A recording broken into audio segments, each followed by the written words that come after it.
Recounting machine करण्यासंदर्भात अर्ज दिला ना, तोच तसा एक राजकारणातला बालिशपणा मला पाहायला मिळाला. नगर जिल्ह्यातले निवडणूक अधिकारी म्हणून ज्यांनी काम पाहिले ते कलेक्टर होते आणि ते कलेक्टर महसूल डिपार्टमेंटशी निगडीत होते.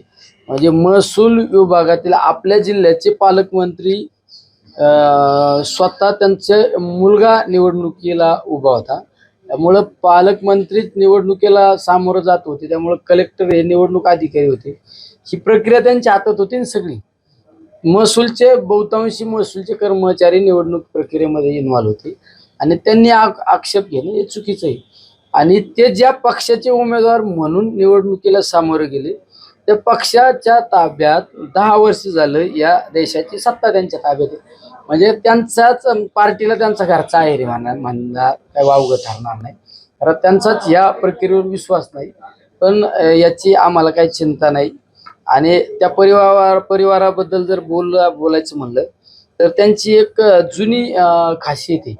त्यांचे आजोबा सुद्धा ज्यावेळेस 91च्या निवडणुकीत पराभूत झाले त्यावेळेस यशवंतराव गडाख साहेबांवर सुद्धा असंच आक्षेप नोंदवला होता. आणि आता त्यांनी परत करणं त्यांच्यासाठी काही म्हणजे नवीन नाही, काही हे परंपरा आहे त्यांची. त्यामुळे या गोष्टीची मला काही काळजी नाही.